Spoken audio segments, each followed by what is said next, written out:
Okay, my lovely, lovely people. I've been wanting to do this video for you for some time now. And I am doing it now. And hopefully I'll post it by next week. Whenever you see this, it's probably next week already. But let's look at this crazy mess of a thing. Let's have a little fun. Oh, they use rusted rebar. This looks like galvanized rebar. Beautiful stuff. Rust, remember, is acceptable. Quite a bit of it.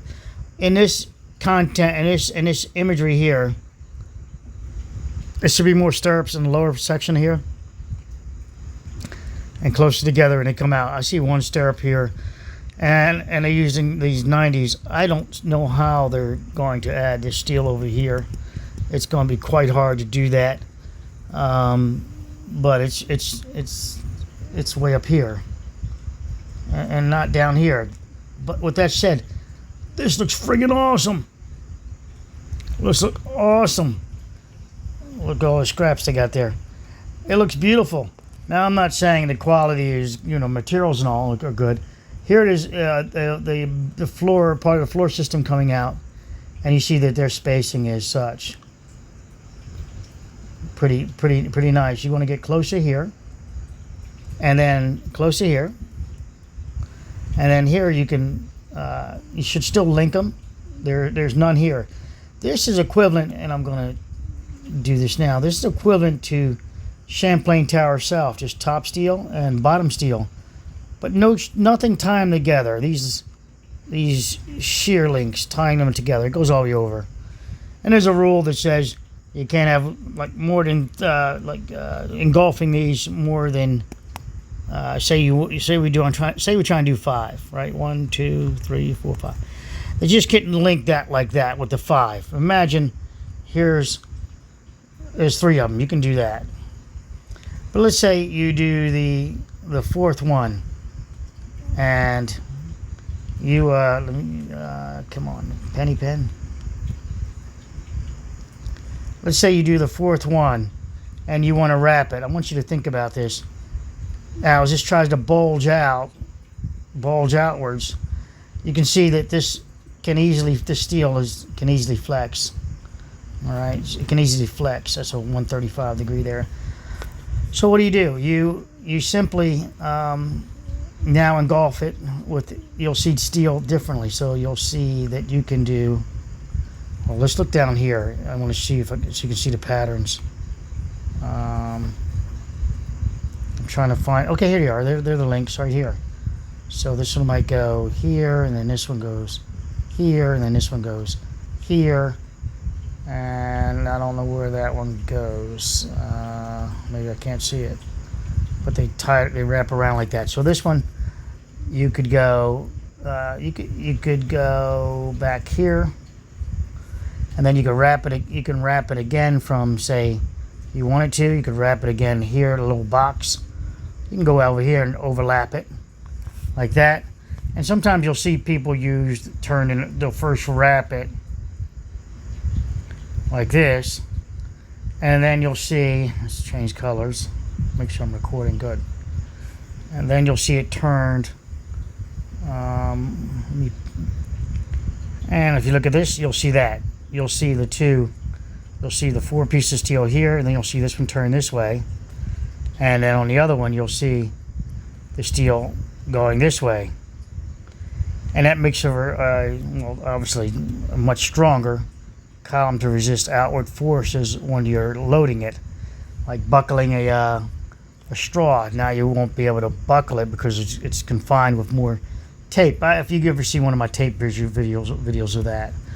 So now let's think of Champlain Tower South. These are presented pretty close together, the center lines to say. And then let's go with the face rather. Let's do that. Let's go with the face. And say face to face, let's just say it's 20 feet.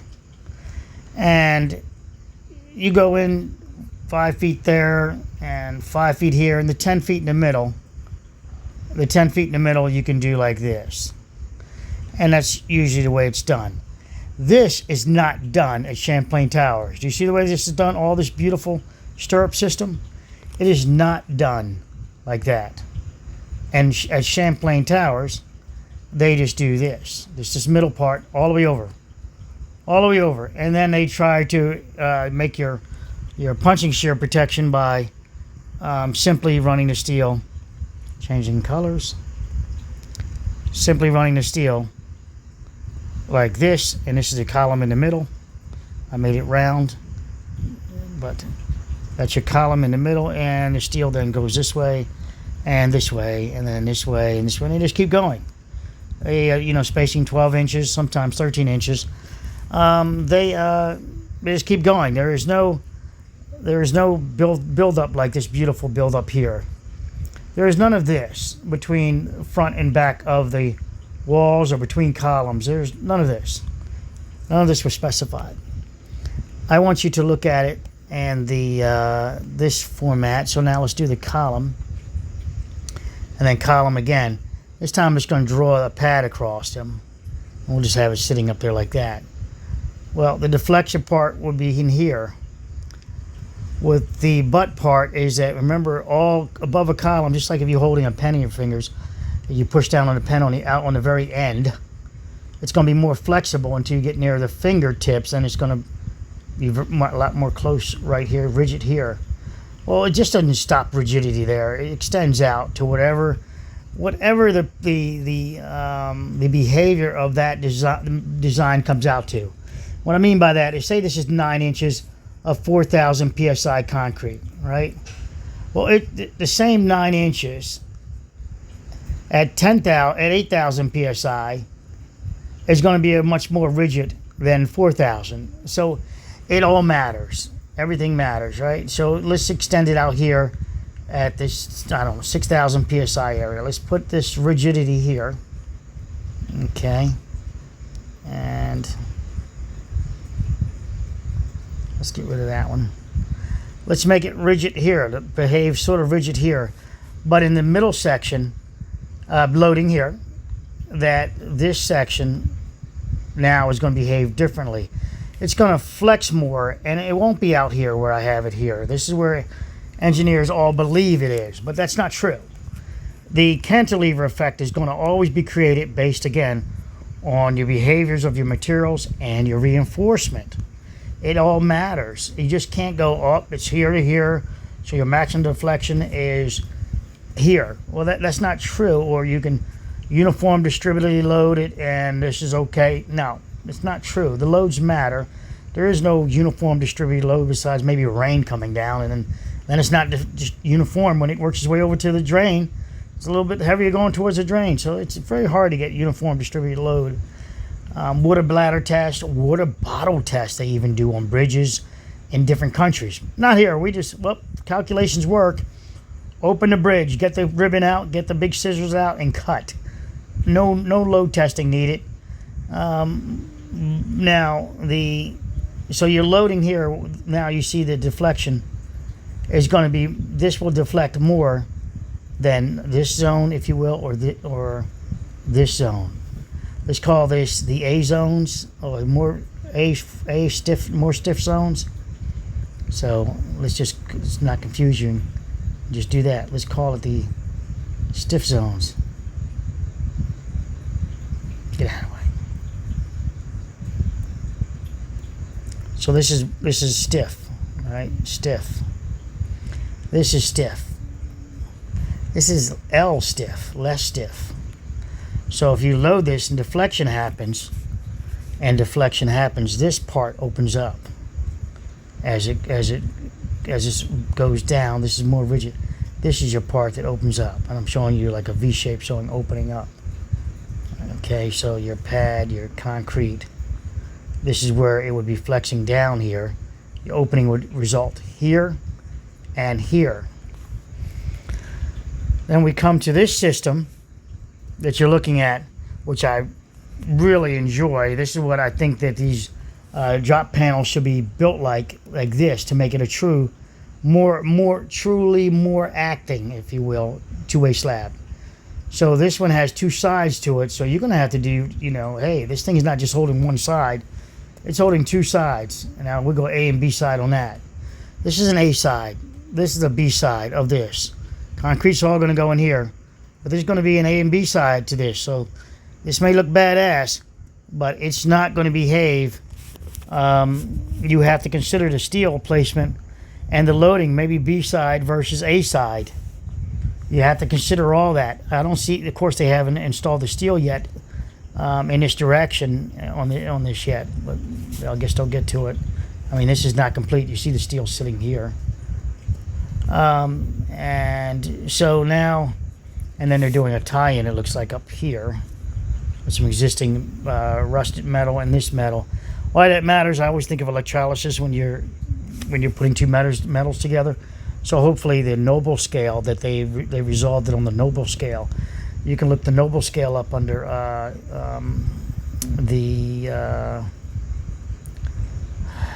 NASA has a great noble scale to look up. I've done videos on noble scales. So so this, again, the same thing with this. Here's a cantilever, if you will, from there into here.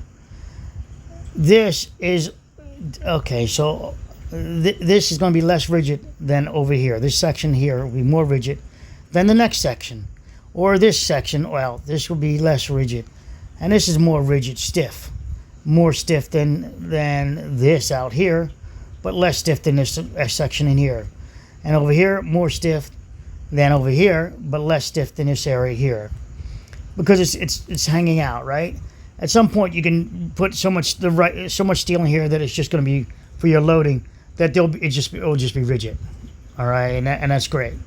I don't have a problem with that. It's just rigid. You've made yourself a real beam, a real non-deflective beam, if you will, or very little bit of deflective beam based on the loading here. Don't know what the loading is going there. So this is so short of a span that it should be able to pick up from here to here. Nevertheless, I think they still should use some shear links like that. Here, just link them together, so these aren't behaving separately. So the top steel and the bottom steel, like Champlain Tower South, it's not just top steel and bottom steel. You hook them together, and you've in essence made a little bit of a beam action going on, because now these can't separate without taking down this one here. Without this one's going to pull on that one. It's creating a stirrup to it with limited capabilities, because of the hooks, or these hooks will not perform as good as these stirrups do, which wrap it. But they can perform as well if you add enough of them. So this is great. I think that this probably will work. It's just hook them. I don't know what loads they're going to put on there, so that matters. These don't have the rest of the stirrups in them, so this is where it would want to buckle down low like that. The legs are not braced, if you will, brace the stirrups. And remember my tree example showing stirrups. That's nature stirrups. I have another nature stirrups for you. Your bones, your pores in your bones are nature stirrups. They're beautiful also. They make a homogeneous system, a composite system. So your bones are a composite system. This is a composite system. Once you put the concrete in here, this becomes another beam, a composite system.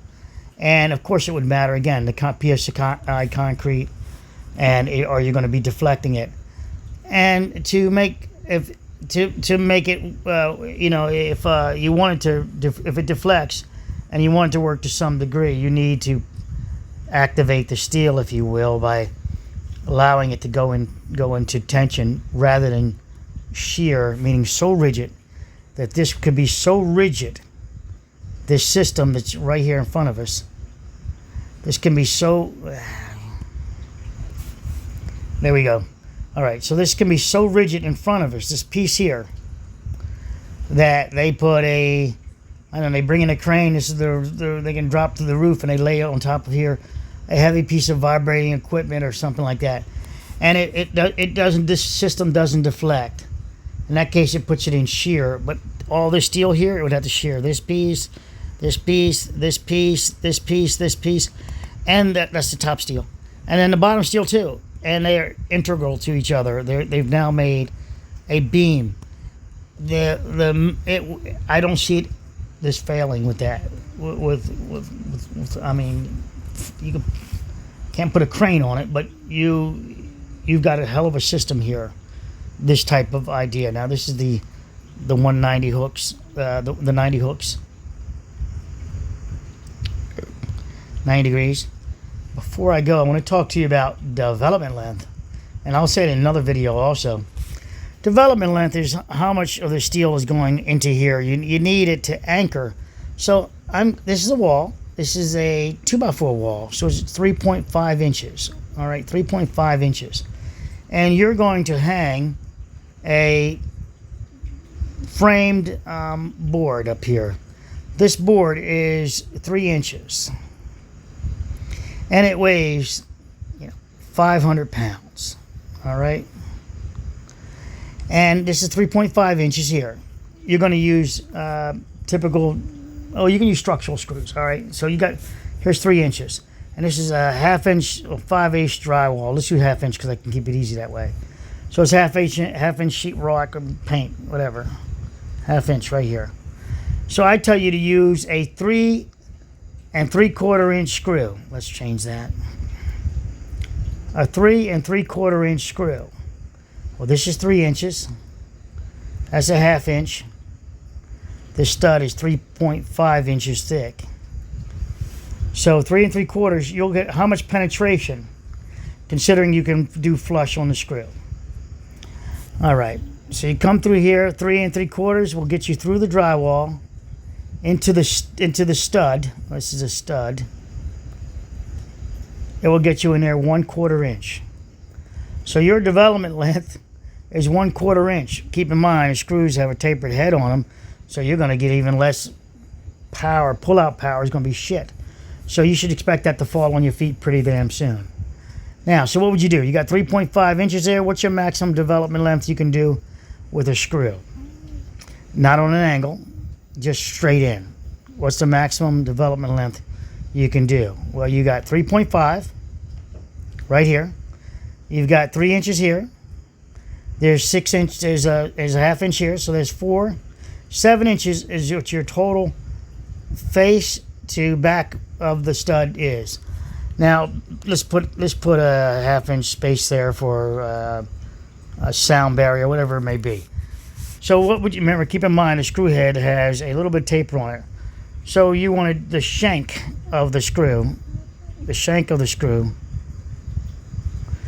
is, let's say, 1/4 inch. I gave you a big screw there. And then there's your tip. Your tip's kind of tapered, right? So if you were to use a 7-inch screw, you would get 7-inch development length, and the tip back here would just be whatever this is before the shank's out, equal. So maybe if you use a 7 and whatever the shank is, say it's a 1/4 inch. All right, so then if you use a 7 1/4 inch screw, you'll penetrate through the stud by 1/4 inch, and you'll have full shank of this screw in here, 1/4 inch diameter screw. If you want more pull-out strength, you use a 1/2 inch. Be careful, you start splitting the wood. You got to worry about that. Or you add different locations. So now you understand development length in that respect. Development length, the same thing with this here. If you come over here and just stop here, you're in this column only by, let's say, that much. If the column is only 12 inches, period, in depth, and here's the free space out here, it means sky, like in Champlain Tower South, where it goes out to the front. Some of them do just out the air. Well, you can only go 12 inches. That's it. So your max development length is 12 inches. Your PSI of the column at that column might be 8,000 PSI. They go up to 4,000 at the top of the building. So remember, it matters. The higher the PSI, the greater, the more resistance you'll get in rebar pulling out like that screw. Your pull-out test will give you your ultimate answer of what it really can do. That rebar, that concrete, and a pull-out test. And the matured concrete, of course.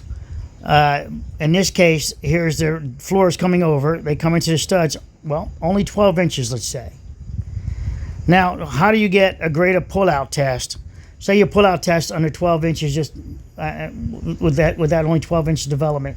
Say it comes in at, let's say, it takes 18,000 pounds of force to pull out one rebar that's 1/2 inch. But it might, a 5/8 bar might take 20,000 pounds. So you go, okay, look, I can change the bar size. I can add a couple of them on there, but be careful.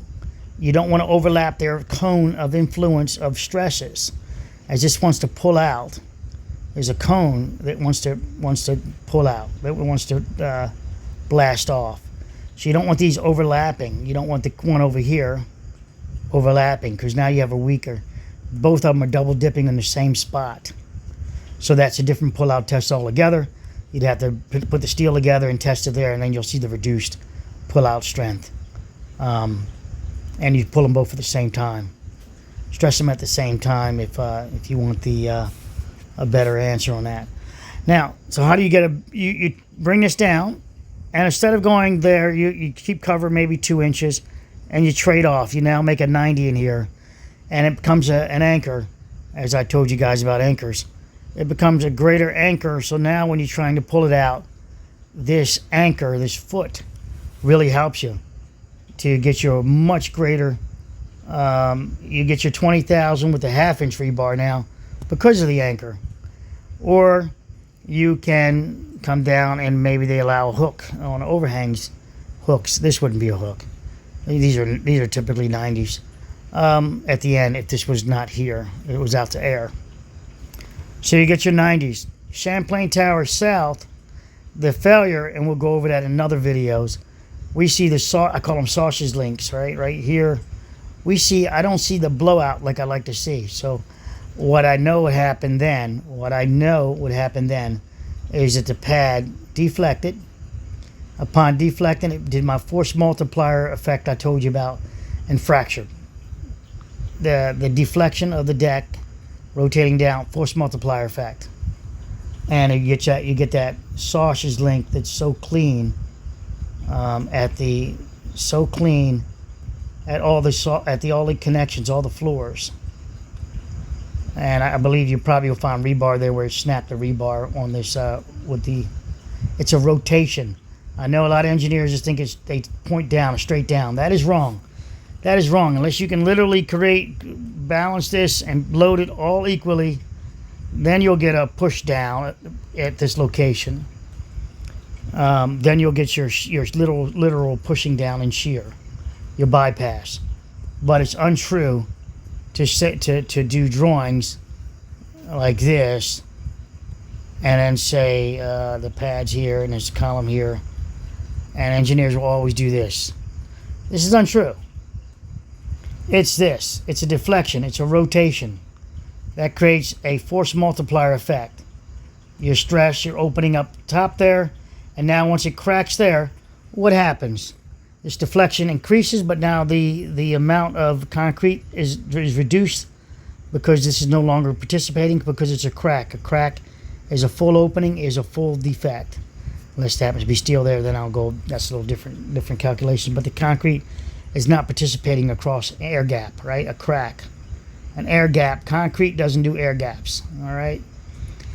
So now what's left is a little more reduced concrete. It deflects more because now it's got less helping it, and then it moves it. It says, okay, well now I'm going to crack you further back. And then now it's reduced again, and it's okay, a little bit back again. It's reduced again, and ultimately you're at that line that they like to think of shear cracks. But what caused this? It's deflection that caused this. It's not shear. Shear is when a fucking bolt. This is shear. A pair of scissors do shear. The cutting for your paper does shear.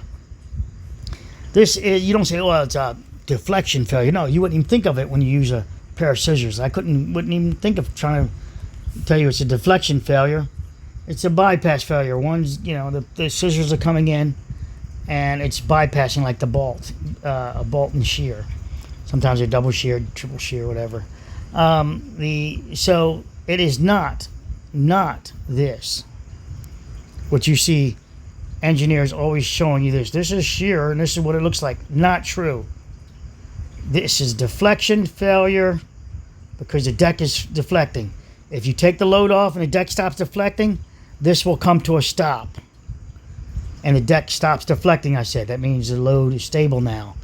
It will come to a stop. It's an equilibrium with whatever it is. As you see the crack develop, right, let's say right here, that's the new equilibrium, wherever it stops at. And it might be, as I saw, kinetic force is still in there, and it still might not find equilibrium. It still might be resisting, and it's just waiting, and then boom, next level, all the way out to what is known as shear failure. It's not true. Deflection failure. So now we went over development length, etc. And you remember Newton's third law, equal and opposite is not true. It's not equal and opposite. It's equal and fair. It's equal and balanced. It's equal in nature on the other side. It's all of those things. But it's not equal and opposite. It's impossible to be equal and opposite. For example, the wind blows in your face. Well, it shouldn't blow in your face, because as soon as it starts coming towards you, the wind, there should be an opposite force that's equal that stops the force from blowing in your face. No, it's equal and opposite, or opposing, or it's a counter force that's equal in nature. It does not necessarily have to be the exact one-for-one.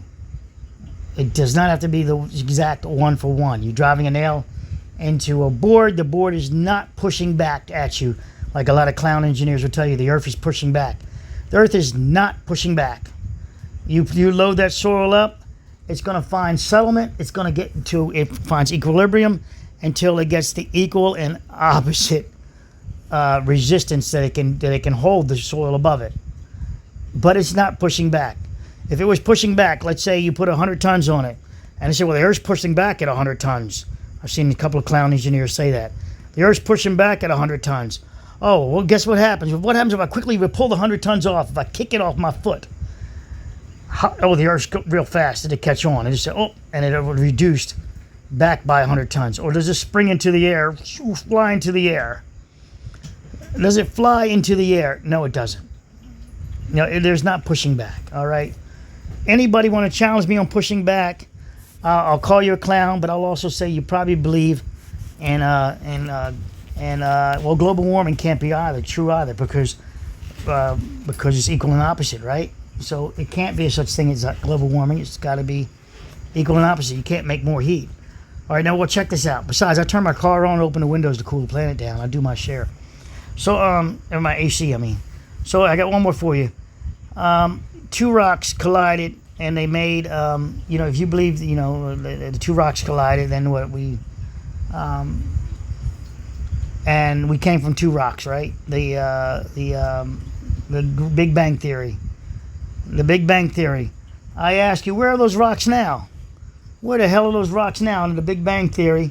Where the hell the rocks go? I asked a couple of people. They told me probably what you're probably telling me now, where they collided, they ejected off into space.